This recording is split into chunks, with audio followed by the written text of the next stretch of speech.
C'est un mensonge officiel. Bonjour Manuel Domergue. Bonjour. Merci d'être passé et de passer par le journal de TV5 Monde. Cameroun, histoire d'une guerre cachée, c'est aux éditions La Découverte. C'est un ouvrage très documenté, volumineux, 700 pages, avec Jacob Tatsitsa. Il est historien camerounais, vous l'avez écrit avec lui, et avec Thomas Deltombe, qui comme vous est journaliste. Pourquoi est-ce que la France nie toujours l'existence de cette guerre qui s'est déroulée entre 1948 et 1971 ?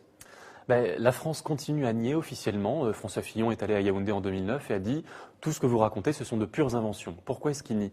Parce qu'ils en ont honte, parce que c'est pas très glorieux d'avoir fait une guerre à un parti qui était l'Union des populations du Cameroun, l'UPC, qui réclamait seulement l'indépendance, qui réclamait seulement la démocratie. Et c'est pour empêcher ça que la France a mené une guerre avec ses alliés camerounais de l'époque face à ce parti-là. Et il y a eu des atrocités, il y a eu des bombardements, il y a eu des tortures. On connaît à peu près le bilan de cette guerre ? C'est difficile à chiffrer. Les estimations qu'on a tournent autour de 100 000 morts, mais ce sont des estimations qui viennent souvent de sources françaises, donc peut-être minimisées, et on peut penser qu'il y en a eu plus que ça. C'est assez difficile à dire.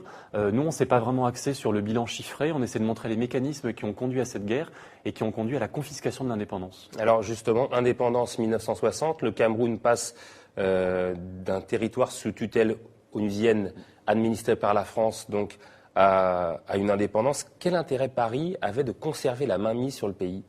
Alors c'est comme sur tous les pays africains qui étaient colonisés par la France. La France a accepté de partir à une condition, c'était de garder la mainmise dessus. Pourquoi ? Pour les ressources naturelles, pour les matières premières. Au Cameroun, il y a du pétrole, il y a du café, il y a du cacao, il y a pas mal de choses comme ça. Et puis pour le prestige, pour la puissance, l'Empire français, la puissance française gaulliste, tient à cette époque parce qu'il y a l'Empire africain derrière, ou l'ex-Empire africain. Ce sont des voies à l'ONU.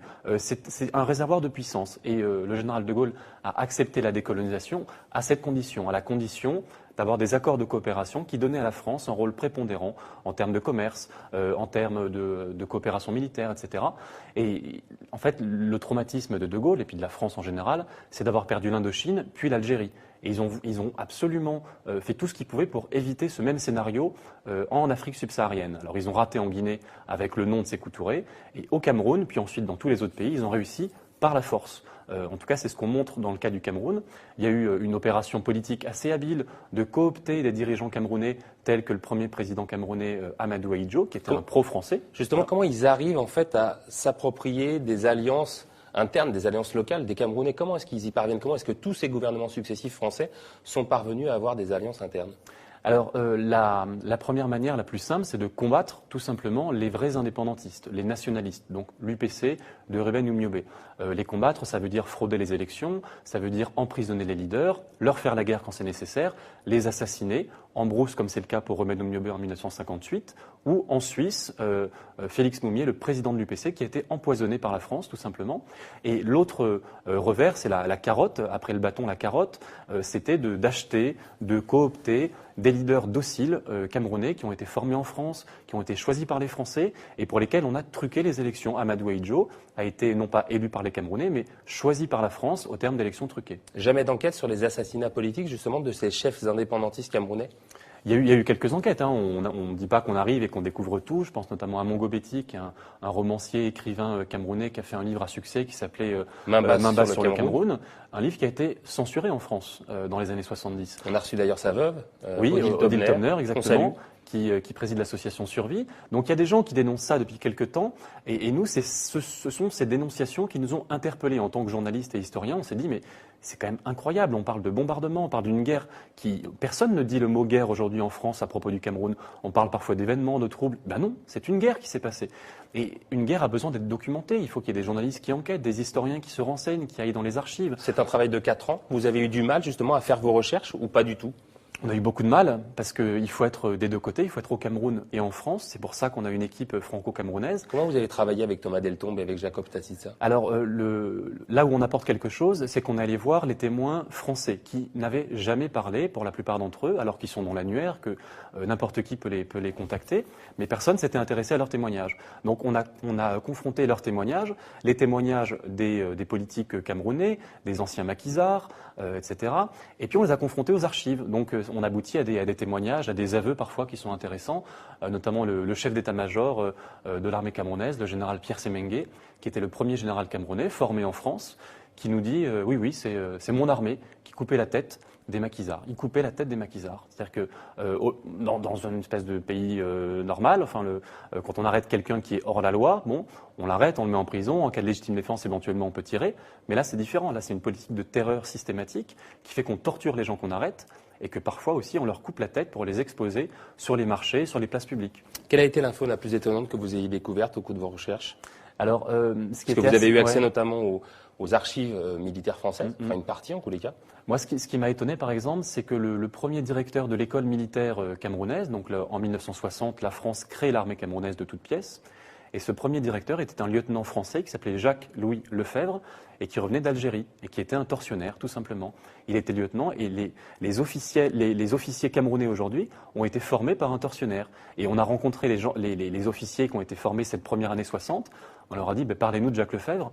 Ils nous disaient, oui, il nous apprenait à torturer. Les gens les officiers faisaient des stages dans des prisons, on leur montrait la gégène. Et c'est la France qui apprenait ça. Alors vous m'avez dit qu'il y avait eu une forte répression lorsque vous y êtes allé en février 2008. Vous avez assisté à des manifestations, un peu à l'image peut-être de ce qui se passe aujourd'hui en Tunisie. Est-ce que ça veut dire que ce qui se passe pour Ben Ali en Tunisie pourrait se passer pour Paul Biya aujourd'hui au Cameroun? C'est difficile à dire, mais en tout cas, il y a un ras-le-bol dans la population tunisienne, comme on peut le connaître dans la population camerounaise. Et les deux situations sont évidemment différentes, mais il y a quand même des parallèles assez intéressants. C'est que en Tunisie, il y a eu 2 présidents depuis l'indépendance, Bourguiba et Ben Ali. Au Cameroun, il y en a eu 2 également, Amadou Ahidjo et Paul Biya. Paul Biya était le premier ministre d'Amadou Ahidjo. C'est-à-dire qu'il y a une continuité depuis 50 ans. 50 ans, c'est quand la France a donné l'indépendance à des gens qu'elle avait choisis. Et donc, on peut dire aujourd'hui que Paul Biya, que les dirigeants camerounais ont été choisis initialement par la France. Et le peuple camerounais n'a pas eu à dire son mot. Et quand il a à dire son mot, quand il va dans la rue, on lui tire dessus. En février 2008, il y a eu plus de 100 morts en 3 jours. C'est-à-dire que l'armée, la police camerounaise tirent sur les manifestants. Vous m'avez dit que le fil conducteur en fait, de cette négation de la France concernant ce conflit, c'était le racisme. Qu'est-ce qui vous permet de dire ça? C'est quelque chose déjà qu'on voit dans tous les textes qu'on étudie. C'est ça aussi qui est choquant dans les archives, c'est qu'on pourrait imaginer des stratégies impériales de la France. C'est pas propre à la France. Mais c'est toujours habillé d'un racisme, un racisme typiquement colonial, où on méprise les gens et on veut faire leur bien à leur place. Et donc pour cela, on les force à travailler, on leur dit comment développer leur pays. Et quand ils ne sont pas d'accord, au lieu de les consulter, au lieu de faire des élections démocratiques, on leur fait des guerres. Et ça, c'est typiquement raciste. Et aujourd'hui, le fait de penser que les Camerounais ne sont pas prêts pour la démocratie, que après tout, un despote, c'est pas plus mal pour des peuples africains, c'est typiquement raciste. Alors, vous invitez notamment les Camerounais à pouvoir consulter certaines parts de ce livre donc sur www.cameroun à l'allemande avec un k-le-site.org. Ça permet à tout le monde de consulter un certain nombre d'éléments. Je rappelle donc Cameroun, une guerre cachée, c'était aux éditions La Découverte avec Thomas Deltombe, Jacob Tatitsa et vous, Manuel Domergue. Merci beaucoup d'être passé par le journal de TV5 Monde. Merci beaucoup.